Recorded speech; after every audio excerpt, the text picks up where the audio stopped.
Hey,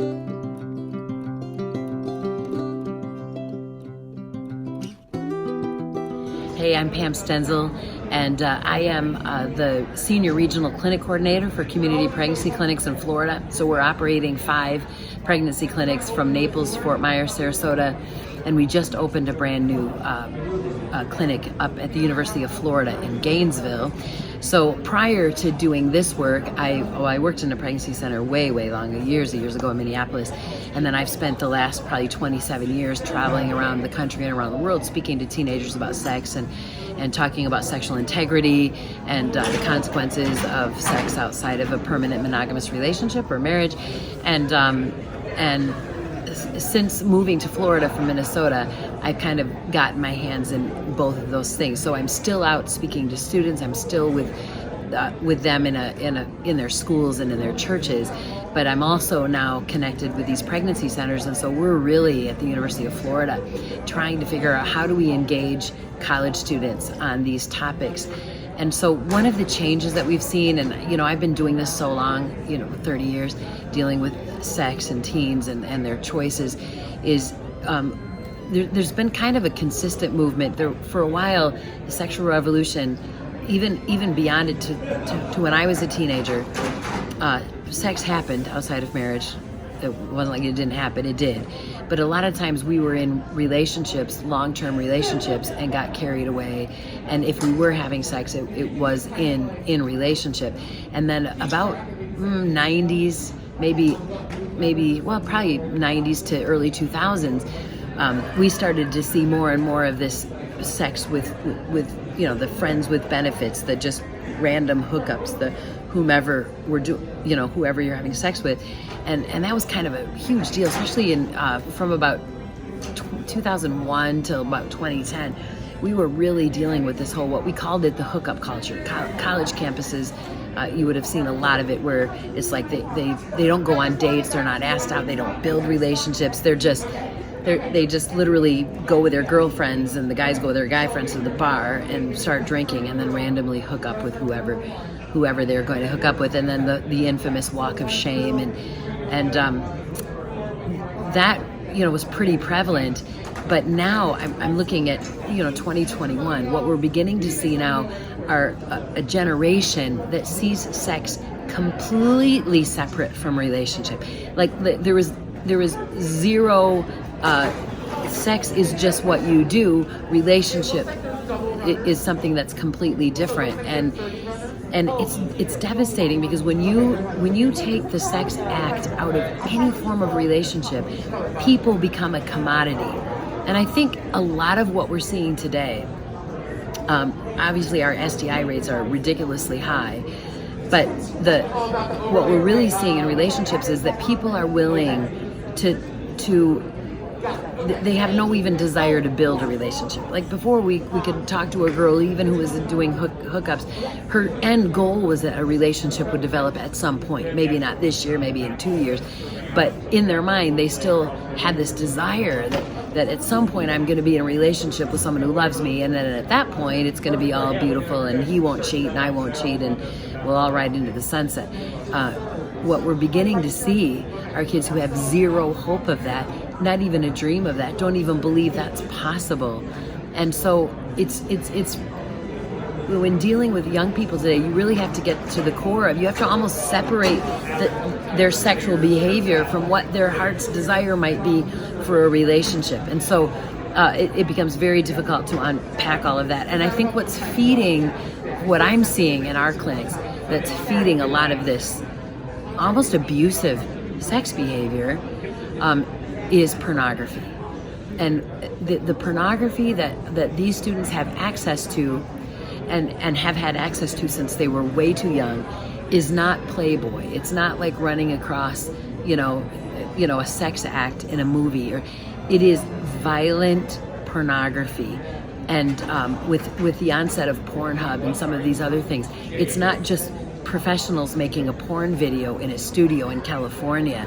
It is literally everyone making porn videos with their cameras and then uploading it onto the internet. And so when you take a young person, a young guy, think about the boy who at 11 years old started looking at this kind of violent porn. The only way he sees women, the only way he sees the sex act is from this consumption of porn, much of it violent.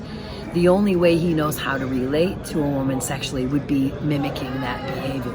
And so all women to him then become just a conglomeration of body parts.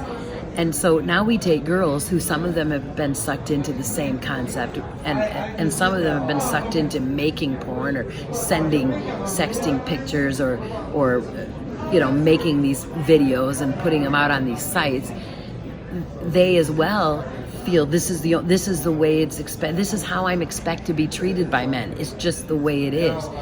And in fact, for a lot of them now, their thoughts are, well, this is what you do. This is what, for me to get attention and to be a real woman, I have to do these things.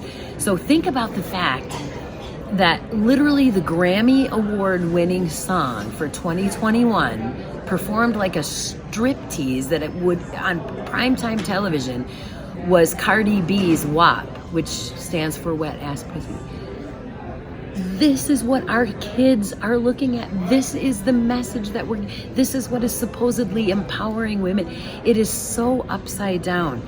And so when we start dealing with them at 18, 19, 20, and maybe even further, we start in their 20s, we're literally have young women and young men who've had decades of this kind of thinking around sex and no concept of how it is to wed the two things of sex being an expression of intimacy, not sex just being a commodity and people being a commodity. When I think about dealing with women who are hurting, and I say women a lot because in our pregnancy clinic we deal with mostly women, not that we don't talk to the men, but it's mostly women, and women are paying the highest price. Let's just be honest. Of the 30 major STDs we're dealing with today, 26 of them primarily damage women. So women are basically taking on all the risk and getting absolutely zero reward in this transaction.